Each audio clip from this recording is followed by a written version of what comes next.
Раппорт узора составляет 5 петель, плюс 2 петли для симметрии и плюс 2 кромочные петли. Для образца я наберу 14 петель, 10 петель на основной узор, 2 петли симметрии и 2 кромочные. Набираю петли обычным способом: 14 петель, 2, 3, 4, 5, 6, 7, 8, 9, 10, 12 и 14 петель. Готово. Одну спицу достаю. Узор начинаем вязать с самого первого ряда. Первую кромочную петлю я всегда провязываю лицевой. Закрепляем наш край, чтобы он был зафиксирован. И первые 4 ряда нашего раппорта, они очень легкие. Вяжем резинку 2 на 3. Начинаем с изнаночных петель. 2 изнаночные, 3 лицевые, 2 и 3, 2 изнаночные, 3 лицевые. Ряд заканчиваем первый 2 изнаночными, это петли симметрии, и кромочную я вяжу изнаночной. Можно вязать ее лицевой из ряда в ряд. Второй ряд вяжем по узору: 2 лицевые, 3 изнаночные, 3 изнаночные,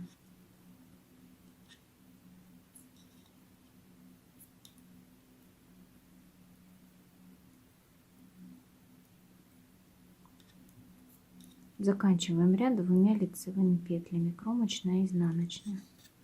Третий ряд также мы вяжем по узору: 2 изнаночные, 3 лицевые, как первый ряд.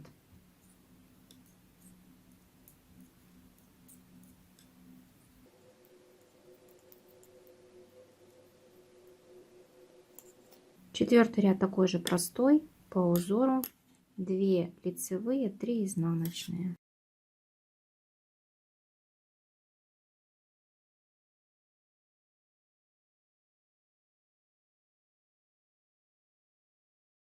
И пятый ряд самый интересный.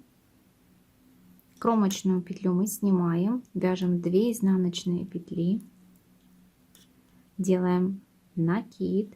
Из следующих 3 лицевых петель мы провязываем 1 петлю лицевую за задние правые стенки. Готово. Вот эту петлю слишком длинно вытягивать не нужно. Делаем накид и 2 изнаночные. Опять перед лицевыми петлями мы делаем накид. Из 3 лицевых петель мы вывязываем 1 лицевую за правые стенки. Готово. Накид. И ряд заканчиваем 2 изнаночными петлями симметрии. Кромочная и изнаночная. Шестой ряд вяжем также по узору: 2 лицевые, накиды мы вяжем изнаночными. Первый накид провязали изнаночные, лицевую мы предыдущего ряда мы вяжем изнаночной, и еще один накид вяжем также изнаночной. 2 лицевые, 3 изнаночных, 1, 2, 3. И 2 лицевые петли в конце ряда, кромочная. Раппорт нашего узора закончен. Узор, как вы видите, вяжется очень просто и легко. По первому раппорту узора вся красота узора совершенно не видна, поэтому я предлагаю связать еще один раппорт в гладкой пряже и посмотрим, что получится. Узор получается интересным. Итак, первые 4 ряда мы снова вяжем резинку 2 на 3, 2 изнаночные, 3 лицевые, и остальные 3 ряда мы вяжем по узору.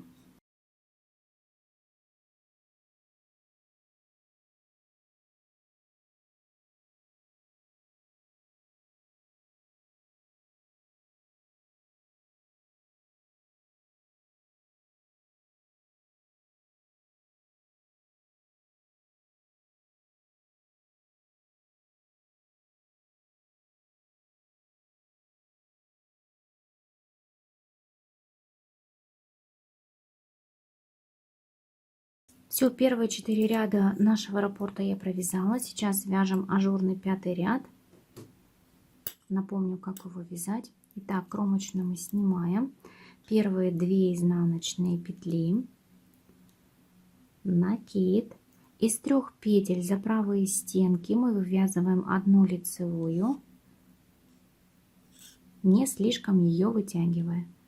Накид. Снова 2 изнаночные, накид.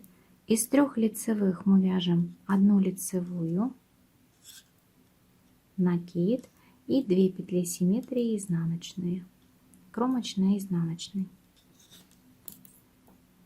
И 6-й ряд вяжем по узору, накиды вяжем изнаночными петлями, 2 лицевые, накид изнаночной, изнаночная, 2 накид изнаночный, 2 лицевые, 3 изнаночных и 2 лицевые и кромочная, изнаночная. Очень простой и интересный в исполнении узор. Вот так выглядит он в гладкой пряже. В гладкой пряже он, кстати, тоже интересно выглядит. А вот и наш красивый узор из мохера. Узор для мохеровой кофты. Таким узором ажурным очень часто вязали раньше свитера, джемперы, палантины. Интересный и очень простой в исполнении. Такой немножечко рельефный. Изнаночная сторона простая и аккуратная.